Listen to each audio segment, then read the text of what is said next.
Bro, yeah, I don't know whether you're in the Christmas mood already or you're still getting yourself, warmed up into it. Or maybe the elections is giving you mixed feelings. You're not too sure what the next 4 years is going to be looking like. So you're a bit moderate in how you look at the Christmas, and all of that. But the good thing is that we've got gift of life, and that's the most important thing. So please loosen yourself a bit, and warm yourself up into the Christmas, because whether you like it or not, Christmas is always going to be here, all right? And that's our way of making sure that you get yourself, warmed up. And many thanks to us here at the Golden Girl for coming through with that trends and all the latest updates you've been talking about on social media and having all the good times with it. Hopefully tomorrow she's going to be on again with some other juicy stuff that you need to know. Right about now, though, we're getting into women in business, and this is where we get to talk about women making impact in various places, women doing the most and changing the narrative and adding up to all the beautiful things that we'll continue to see and achieve as a nation. And you all know about the fact that now equity in terms of gender is something that you can play with in this country. With the affirmative action law, you definitely know that women have been put on that pedestal and has made, things a bit unlike before, where you have to debate and debate and debate. Now women are proving that indeed they also count when it comes to what we all contribute to making the country that we live in develop. And so in the studio this morning, ladies and gentlemen, I've got some very special women who will be joining me here. And the very first one is already with me here in the studio. So I'm going to go ahead and introduce her. But don't forget, our conversation would narrow the idea of we having the very first vice president in this country. I know most of you out there are excited about it. Some people say, what is this going to contribute to us as a nation, as individuals, and all of that? There are reasons why we've gotten to where we are right now. I will share all of that with you here on the show. So let me introduce my very special guest in the studio with me this morning. And she's one of the people that have been around. She's seen a lot of things in law. She's one person that you always want to look out for. She's been defending women. I'm sure speaking to her on this very gender affirmative action law here on this very show, and she told me why we needed to get to this point and why it's even important that we all of us see this as a very special thing that is happening to women. So let me get to her and then we'll speak. Good morning. How are you doing, first of all? Good morning. Thank you very much. I'm doing well, by God's grace, yes. And I was asking about Christmas and whether we are warming ourselves into it. I don't know where you stand right now, but how are you celebrating Christmas after elections? Oh, Christmas is a time to be grateful to God for sending His Son to come and save us. It's a time spent with family. So for me, it's church, it's family. We do family gatherings here and there to celebrate with each other whilst we are thankful. And it's also, I have my birthday usually around Christmas. So it's also a time for celebrating and reflecting on life. So double celebration for you. Yes, it's always been, yes. It's always been a double celebration for her. So those of you out there who are hoping to send her a gift, you already know. She's hinted you that December is a Christmas period for her and a double celebration because she celebrates her birthday as well. So please do well and show our very own special guest, Ms. Sheila Minkah-Premo, Mrs. Sheila Minkah-Premo, some love. She's a lawyer and a gender activist. And trust me, this woman has contributed a lot when it comes to gender equality and what a lot of women have benefited from her in this country. So we're grateful to you for being part of our conversation this morning. We're excited to have you here, and we say a big thank you to you. Thank you very much, too. I'm also very grateful to be here to come and share once more with all of us. Great. We understand that we had, the affirmative action. It brought some conversations around it. We're hoping whether we're going to get into it or we're not going to get to it. We even had to debate about whether it's even necessary and all of that. But we have it now. After the time that we had it till now, have you seen any change that makes it feel like, okay, we made the right decision? Okay. So the Affirmative Action and in brackets Gender Equity Acts of 2024, Act 1121, it received presidential assent, towards the end of September. Yeah. So, we expect to see changes. The changes usually it's very slow. Okay, there are structures in the law which requires that in the first 2 years, both in the public sector as well as in the private sector, issues about inclusivity. Currently, data shows that when it comes to women, decision-making positions in governance and private sector, women are less than men. So the idea is that in the first 2 years, the law has a number of indicators at the back. The expectations are from 2024 to 2026, there should be an increase of about 30%. We want to see 30%. And then the next 2 years, 35. And then hopefully by the year 2030, in line with the UN Sustainable Development Goals, we should have reached parity, which is 50%. It's early days yet. September to now, it's not been that far. The one reality, one of the areas where people expect to see a big change is when it comes to parliament. As at now, we only have out of in the previous and the 8th parliament, out of 275 members, we only have 40 as women, making it 14.5%. So the expectation is that we should be seeing an increase. But unfortunately, by the time the law came into being, the major parties had already done their primaries, okay? And laws are of prospective and not retrospective effects. So it was difficult to sort of influence it, I would say. We still expected that with all the talk and all the advocacy that has gone on, we're hoping that wherever women were standing, at least people will try to vote for the women so that we'll get more women in parliament. But in Ghana, our political system, they call it the first past the post system, is very, it's very difficult to really, get people to just decide that they're going to vote for women. Yes. Yeah. So from the tracking we are doing tracking. Okay. Now the numbers are, it's as if we did just slightly better than the current parliament. That's the 9th parliament. We see just a slight increase. The numbers is between 42 and 44 because there are a number of places which are still being contested. Maybe some of them have a woman potentially coming in. So there may be a slight increase, not very significant, I don't think it's going to go anywhere near, so far, even if we assume that where there's a contest between a man and a woman in terms of who actually won, it's ways on the side of the woman, and it's the 44, possibly.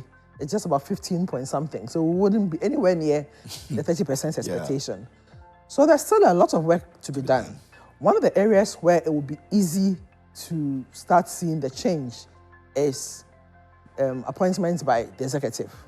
So we are hoping that, the current government's term is almost ended. The 60 ministers that we'll be having. That is it. So we are hoping, we are really hoping that they'll be guided and ensure that we have enough women in positions, decision-making positions, so that we'll be getting there.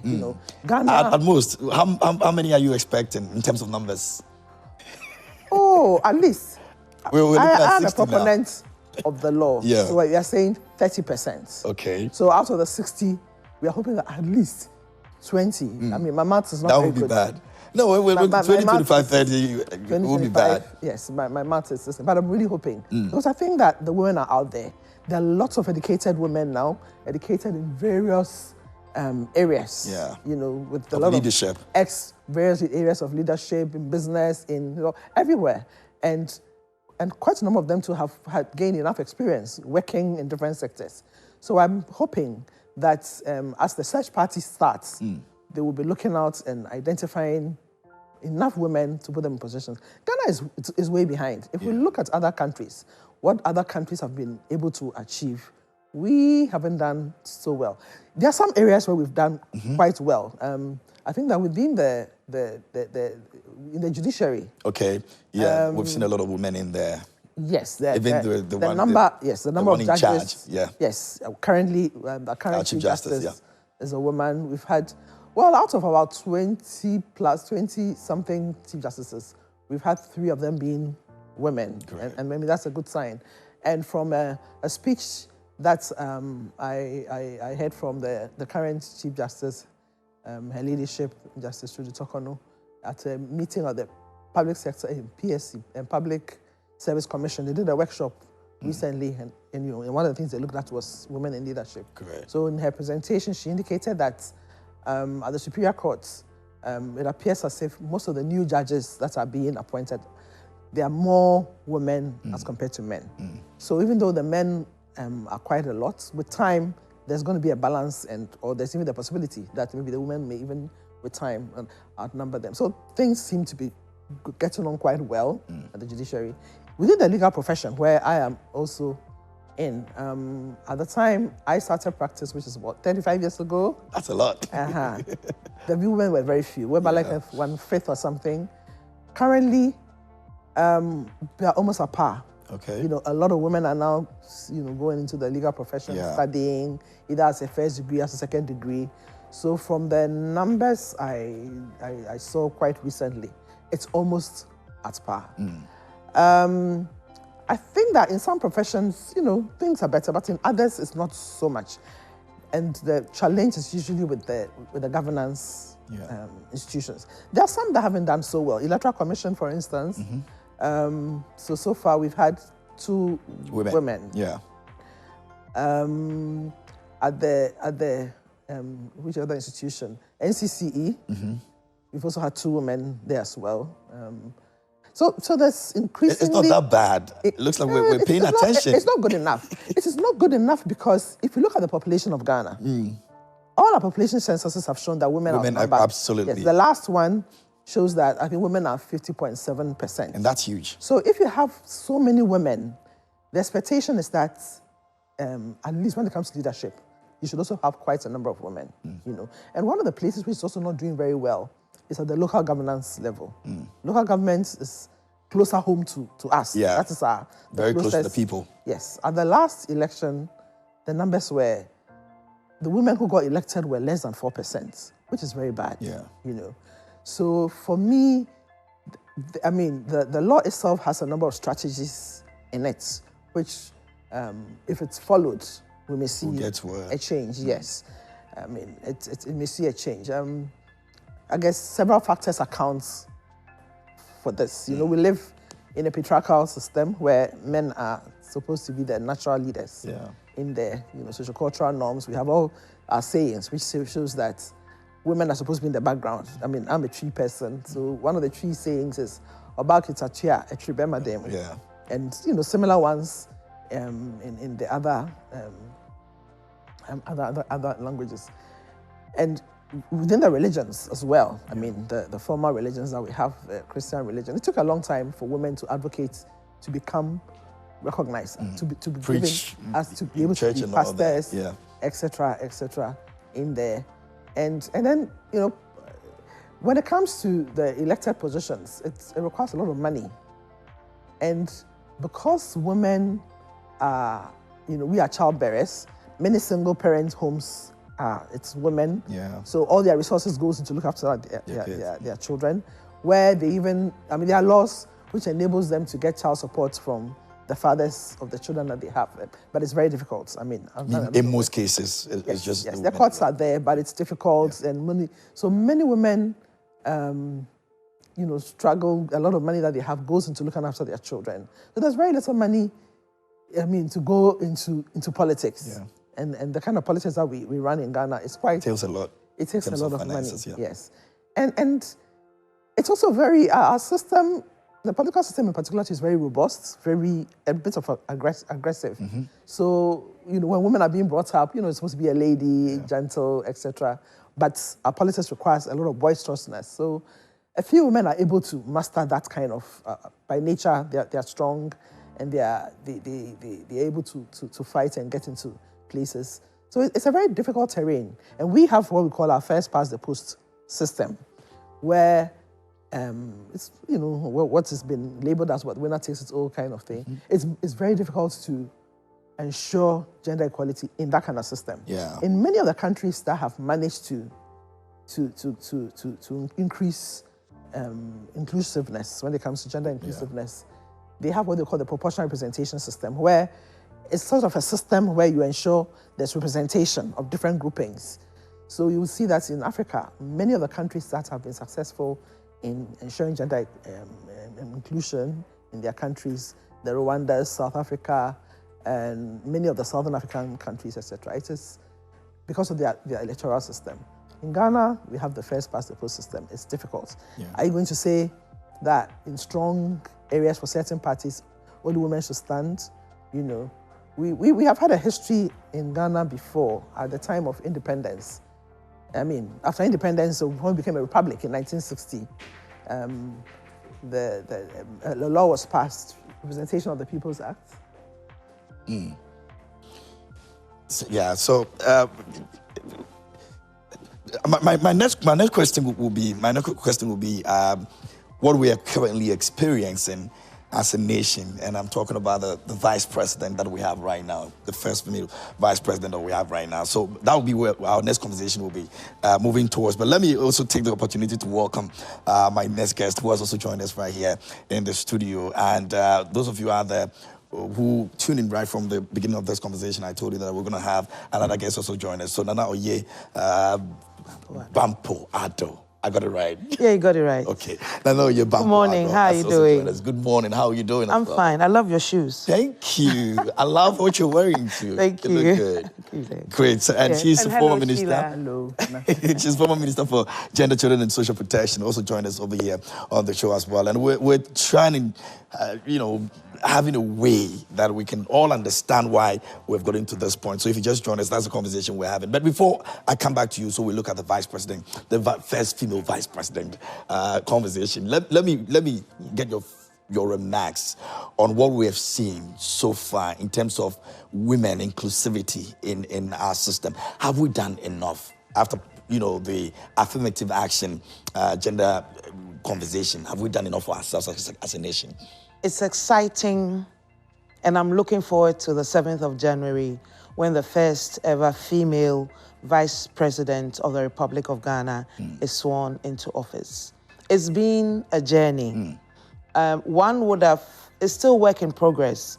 One would have thought that we would have reached further than we are now, especially after the 4th Republican Constitution and the provisions that sought to ensure that we have higher and a greater representation of women. We are not there yet. And then even looking at the pre-independence era, where you had very powerful women, Ya Santua, Nana Dokua, and others who, in the pre-colonial times and colonial times, actually asserted femininity and feminine leadership. And even post-colonial, during the Kwame Nkrumah era and others, we also had remarkable women doing a lot. Mabel Dove Dankwa, who actually beat Obechebi Lamte in the first ever elections in Ghana and others. So having regard to our history, you would have thought that we would have reached further down the road. Right, yes, that by now we should be getting a female president and a higher representation, because you know that between 2020 and 2024, we just have one extra female member of parliament. We had 40 in 2020, and now we have 41 in 2024. And so the journey is still on, but I think we could have made much more progress. But it hasn't been bad. It hasn't been bad. It hasn't been bad. That's bottom line. But let's look at it. So how excited are we? As I don't know how many women you've had conversations with because of where you're coming from and how they've expressed their interest in seeing more women get into positions of what we've seen the first female vice president getting into. Is this something that we're totally excited about moving forward? Okay.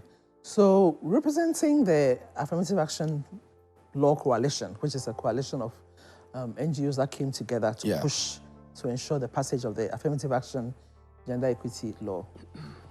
We are very happy and very excited that Ghana has its very first female vice president who will be sworn in January. We congratulate her, and we are hoping that with her in that position, a lot of doorways are also going to be opened for other women. And that's one thing she said during her speech, that she's now the one that is opening the door. Yes. It's very significant. You know, within Africa, I think since 2006, when President Johnson Sirleaf became president of Liberia, Yeah. other African countries, have followed suit. There have been quite a number of female presidents.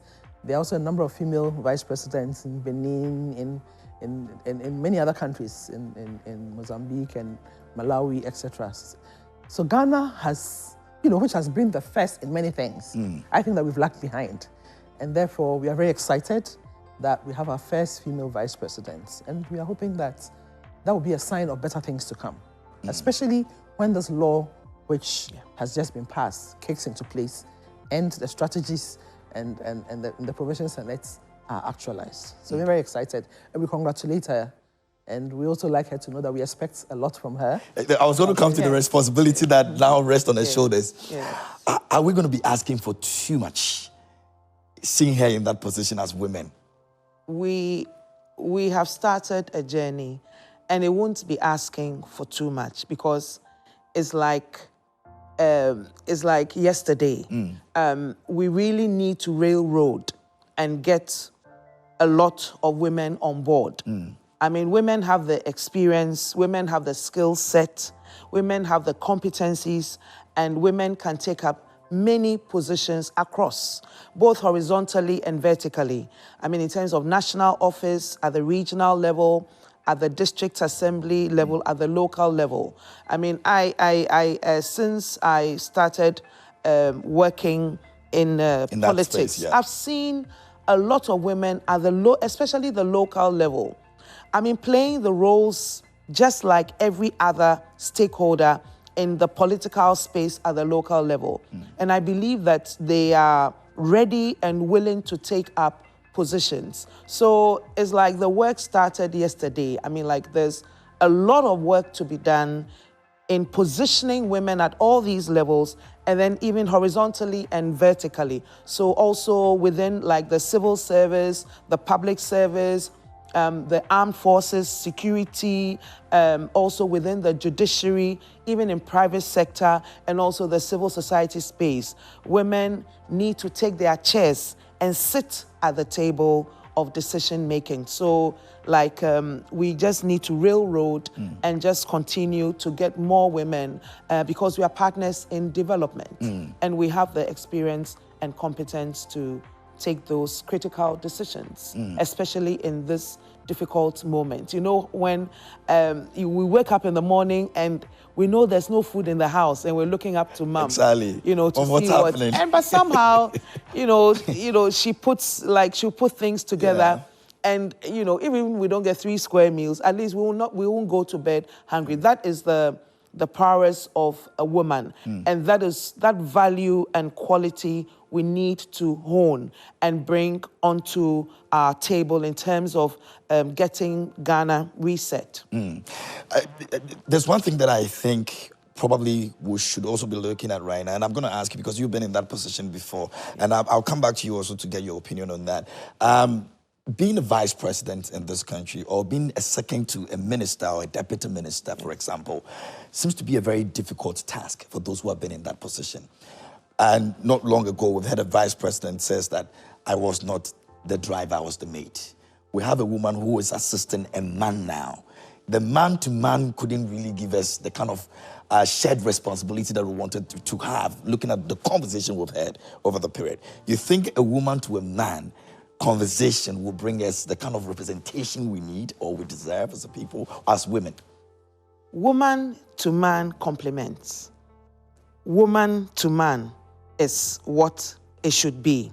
Yes, in terms of biology, in terms of communal living. That is what we see. So it's about the partnership, it's about the blending, it's about the complementing in terms of experience, in terms of what woman brings on board and what man brings on board. And in this instance, we have a unique man. And this unique man, in the person of President-elect John Dramani Mahama, actually selected a unique woman, a woman of a pedigree, the pedigree unseen, her integrity, and even what she brings on board in terms of her competencies. She scored a lot of historical firsts. First ever female vice chancellor of a public university. She was a chancellor of an African university. She was on the board of UNESCO.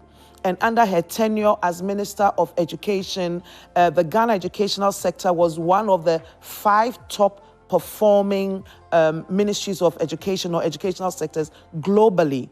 That tells you a lot. Even her innovation and her ability to attract $151 million for the e-blocks, where the World Bank had never granted that amount of money for education, for construction of e-blocks, but she was able to convince them to do that. So she comes with a unique pedigree that is much is needed in Ghana. And she's worked with His Excellency President John Dramani Mahama as a Minister of Education. And even during the years in opposition, she also did a lot of work. She was actually the head of the Human Development Group, the committee for the manifesto drafting process, both for 2020 and 2024. So, no, not 2024, but for 2020. And so she has done a lot of work. They have worked together, and they are, like it will strike you when you see them working together or, at a program. So they complement each other, as should be between man and woman. All right. Premo, you think so too? The results? I agree, yes. I agree with what my sister is saying. Women and men have a way of working together. Relationship between men and men could be different. So I think that she will really complement. I believe that she will find a way of working, and especially with her pedigree. She's had experiences in working in places where men actually dominated. But from my understanding, I don't know too much about her as she does, but I believe that with that kind of pedigree, I believe she should be able to work together with him. Sometimes women are able to get men to do certain things, which another man may not be able to get the man to do. So they complement. Especially things that they are very passionate about. Yes. So yes, that will go a long way. Let's look at it from the challenges we think she's probably going to be facing, just like many other women have faced. I mean, we've had conversations about women empowerment and how supporting a woman or women supporting women have always been an issue, even though sometimes it's made to believe that it's not too bad as we see it from where we sit. Do we think that we're going to have a challenge of a sort when it comes to that? I've worked with Professor Naana. She's a very interesting, very focused person, very committed, and is flexible. Okay. Is able to relate to her contemporaries, is able to relate to the younger generation, and she actually looks out for the younger generation. And it'll be interesting, go to Kotokraba Market now and listen to what they say. I mean, even as she goes marketing in Kotokraba, she has a relationship with the market women. So she's quite unique in that way. And I'm sure it also speaks to the different experiences she's had working as the first female vice chancellor, as Sheila has said, working in a male-dominated academic community, and then working as a minister of education, and then also as a teacher, as a mother, and then also working at the global level with UNESCO, with the university and others. It's giving her a varied spectrum of experiences in terms of the working environment. And that helps a lot to be able to work in now the presidential, at the presidential level, because this is something that she has been used to. And that varied experience makes it more flexible and makes it easier to adapt to a different work environment. So it shouldn't be difficult.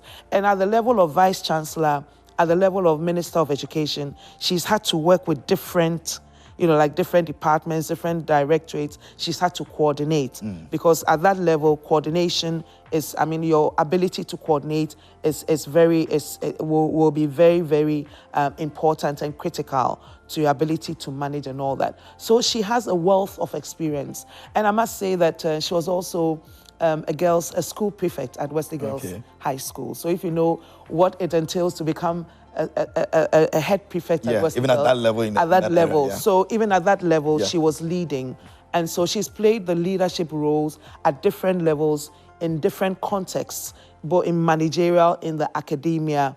And so, I mean, that is flexible enough for her to be able to adapt. And succeed as well. And succeed. Sheila, are we going to see women supporting or women dragging our vice president? Is this something we're likely going to be seeing? When 2-3 stories come out from wherever into the public domain, now women will start saying, we said it though. Women supporting women or women dragging women back. Are we going to be seeing something like that? Well, I think that when women get into key leadership positions like she's going to get the opportunity, it is up to other women to support her. To support her in the sense that whatever can be done to ensure that she does well so that other women can also aspire to that position. You don't want a situation where it's, they'll say, oh, when this woman came, whatever, so why should we vote for another woman? I mean, why should we even see a woman president in Ghana? So I think that women, I mean, these things, sometimes it doesn't come naturally, but people need to be sensitized that we need to see that, she's able to give something to the nation, which would then open the doorway for other women to also even aspire to higher positions than she has attained. So I think that it's something that we should be very deliberate about. I think so. I think that we should give her an opportunity to give of her best, and then, as I said, to serve as an example to other women, maybe younger women, etc., to say that, oh, this woman was able to do it. She was able to do ABC. And then maybe we can even do it and also even do better. So for me, it serves as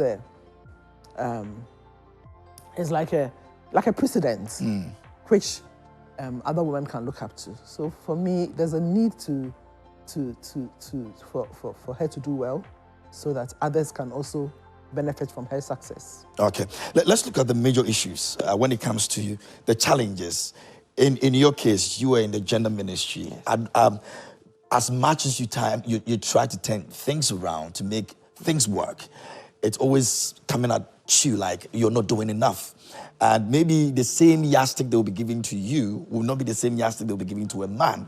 Maybe the same criticisms they'll be giving to you will not be the same because a man is a man. And they believe, a woman should be taking some criticisms in that space. Were there some of these challenges that you were facing when you were there? Yeah, for me personally, I didn't really look at whether I was a man or a woman and maybe what challenges I'll face because I was a woman. I looked at the work. I looked at my mandate, what my mandate was, and then what I was supposed to deliver. And the first thing and priority was carrying the team along.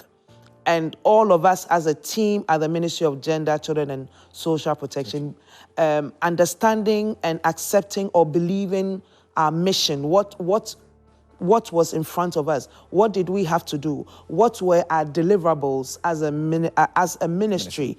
And so bring it, and then thank you, Sheila did a lot of work. Sheila worked with us a lot. Yes.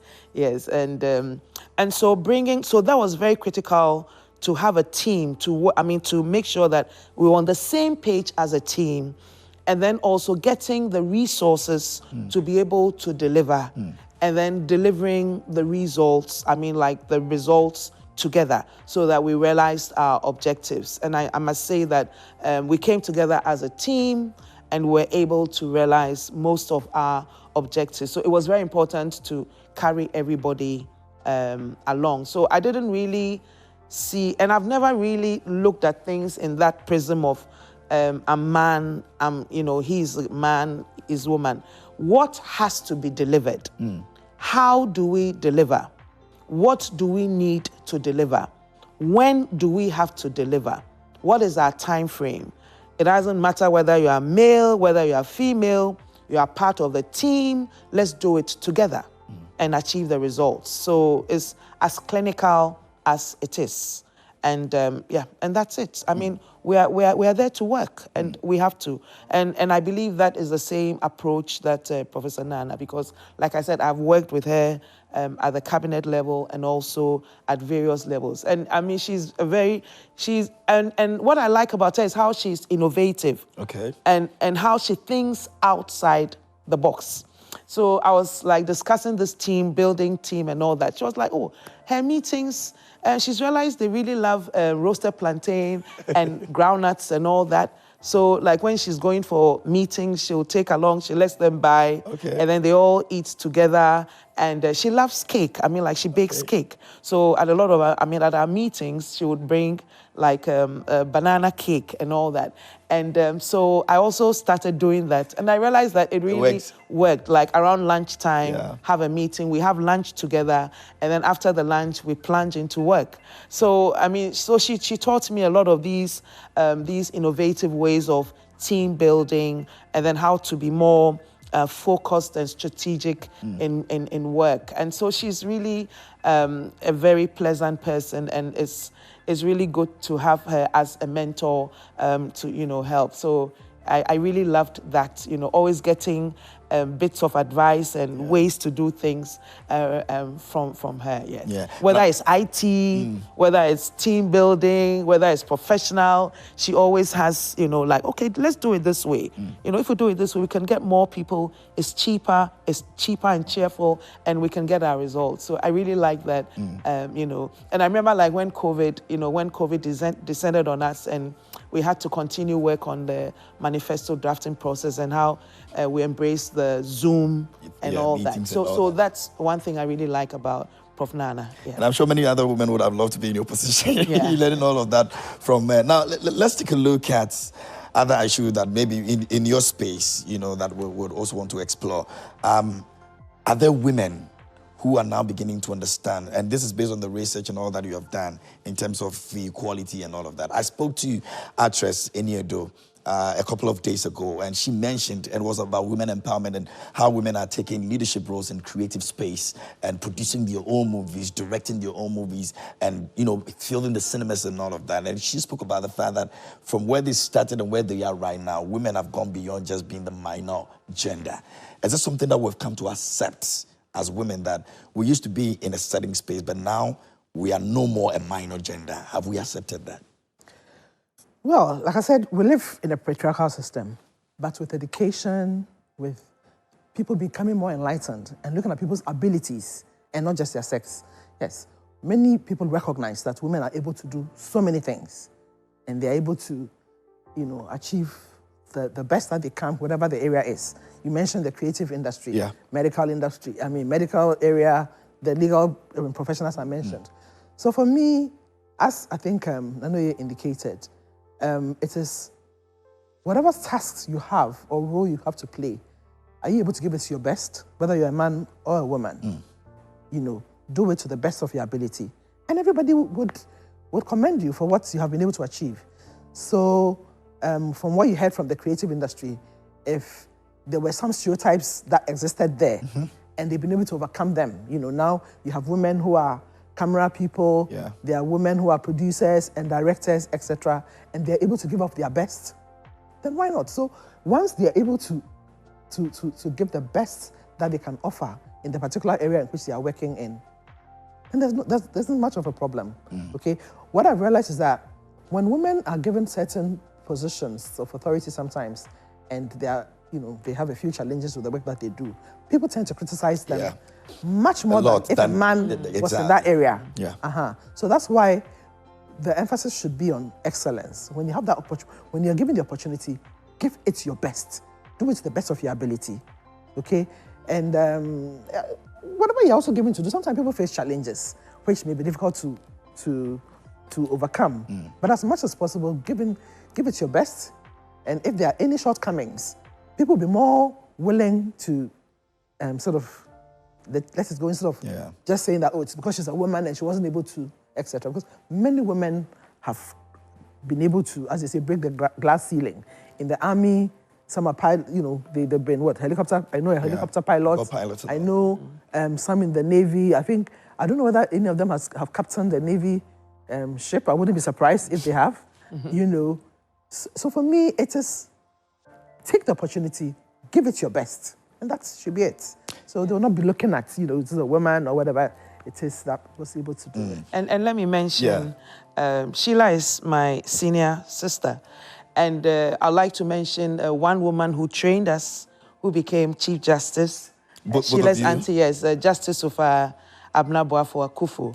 And like in terms of, you were talking about women. Yeah. And I believe that we've had 3 female Chief Justices. Yeah.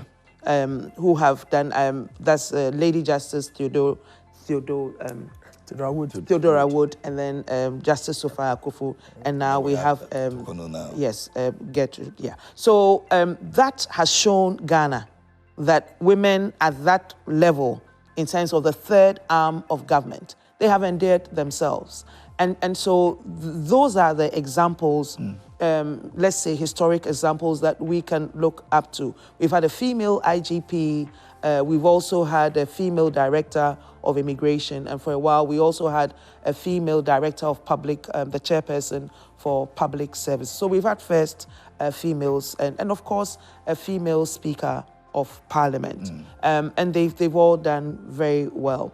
And so these doors open, and it provides more opportunities for other women and gives encouragement in spite of the gender norms and some of the stereotypes, especially the sociocultural stereotypes. In spite of that, it gives more opportunities. So like Sheila said, it's very important that when you're given a position of trust and for public service, especially as a woman, you really do well so that more doors are opened and more opportunities are created for other women to take up. If you just joined us here on the show, this is Women in Business, and we seem to have, had a very beautiful conversation so far, so good. I've got great minds, 2 great minds with me here in the studio. Sheila's joined us, and also Oye Bampo Ado has also joined us this morning as well, and we're talking about women.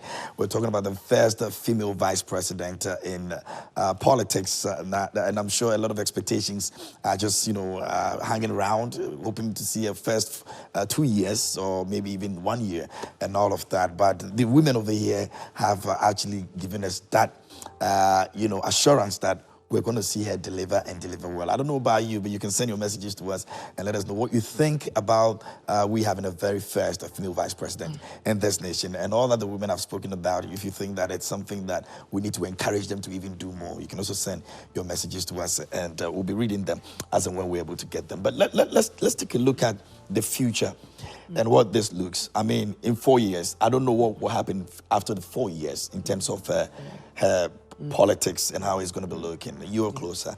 But do you think that she's got dreams of not just being a vice president, but in the future she may just want to say that, what, let me be bold enough and get it. I don't know what her dreams and aspirations are with respect to her political journey, but what I can say is that she's more than competent, qualified to climb up if she wants to.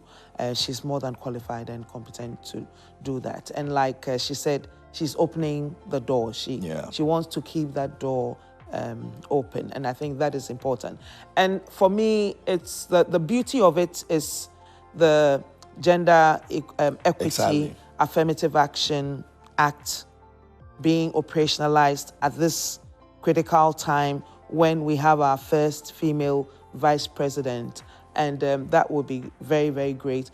And I'm hoping that both the political space, within the political space and within the civil society space, advocates hold us accountable for ensuring that, is it 30%, or is it the first? Is it 30? 30. Yeah, 30% for the first two. 2026. Yes, for up to 2026. So then we should be looking every appointment, all the positioning, we should ensure that we have that 30% minimum representation of women. So within the political and civil society space, I'm hoping that goes on, and that would really help. And then with the Professor Naana at that level, also pushing in to ensure that representation then we'll be getting somewhere. So it's going to be very exciting. Yes. We're just about wrapping up, but let's take a look at this. With all that we've gone through for the last 4 years in terms of our economy and how it's looking, and we planting a female vice president into it, things will be tough, agreed. They're looking for ways to work around it so that the economy becomes better and all of that. Are we, as women, a bit scared that she's been pushed into an economy that does not really seem too good? And so if, touch wood, adversity comes in and we start going left instead of right, it may be as though we've put a woman in a position where we've planted her to go and fail. Absolutely not. Is it something we're looking at? Absolutely not. I believe that this is the time to have a woman of her caliber in that With position. the current economic situation we find ourselves in? Yes, because women are resilient and women can thrive and handle these difficult times. We've seen that happen at the family level, where women take up responsibility and ensure that not only the family, but the neighborhood, the community is catered for in times of conflict, in times of, in hard times. And so those values and those lived experiences will bring to bear and would have a direct positive impact on our ability to address the current difficulties, the current economic situation. So you need somebody who is resilient. You need somebody who thinks outside the box. You need somebody who is innovative. We need somebody who is experienced and has and can actually solve the problems. And I believe that SMAC, Professor Naana, has that ability and competence to solve the problems. So it's really great that we have her in the position of vice president at this particular time in the history or in the life of our country, that she stands in a position where she can give of herself, and she's very dedicated. And like I said, she's so razor focused. It's not funny. I mean, she doesn't mess around with her timelines. I mean, you're working with her, you have to make sure that the timelines, she's very disciplined, she's punctual. If she says she'll attend a meeting, she'll attend a meeting. And this is the sort of person that we need at this time in the history of our country, where we have to solve a lot of issues. Okay. And bring everybody together. You know, united front, Okay. Sheila, I'll take your thought as well, and then we'll wrap up. Well, I think that it's also an opportunity. For every challenge, it shows you your ability to use your skills to assist. So I think that, as has been indicated, just as women are resilient and adaptable and are able to find solutions to many problems families change, it's an opportunity for her at the national level to show her skills as a woman. So I believe that she'll be able to do something. But for us, as members of the Affirmative Action Bill Coalition, we will be holding our lens in terms of ensuring that the law actually works. The 30% in the first 2 years that we'd like to see, we will be hoping that she's somebody who will help us in looking at that to ensure full compliance with it, you know, within the public sector in particular. And that she would also be an advocate in helping to see a similar thing in the private sector as well, because the law applies not only to the public sector, but to the private sector as well. So as an experienced woman who has been in senior management positions and has seen some of the things this law is seeking to do, I think it was possibly during around her time that affirmative action policies were implemented in the various universities to increase the numbers of women, etc. So she may have seen or have had experience of superintending something like this. So we were hoping that she'll be one of the champions of the Affirmative Action Gender Equity Act of 2024. Beautiful, beautiful. Anyway, so we got to go, but I don't know if there's any quick thing anybody want to say before we go, then we can do so. Just congratulations to Ghana, peaceful elections. We have to move on, working together to reset Ghana. So thanks to everybody. We have made it. Yeah, thanks. Great.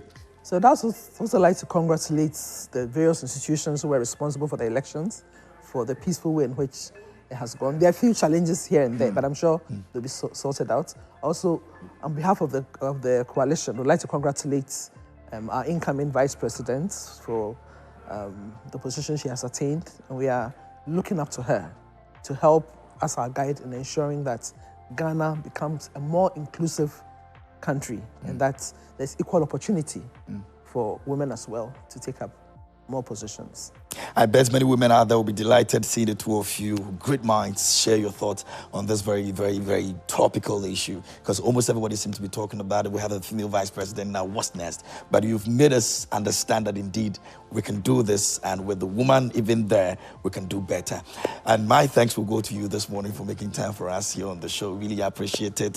Sheila Minkah-Premo joined us this morning. She's a lawyer and gender activist. We had Naana Bampo Ado also joining us this morning. She's a former minister, gender, children and social protection, and also part of the our professors team, doing incredible work over there as well. We're grateful that you were able to join us this morning. All right, so that's our conversation this morning here on Women in Business, and I'm sure you've learned a thing or two. You are very, very confident that the woman in position will be able to deliver. We are all praying for her. We are all hoping that she'll be able to achieve all the successes she's always wanted to achieve. I mean, she's been there, she's seen it, she's done that, and moving forward, we're going to always be here to support her to ensure that she's successful.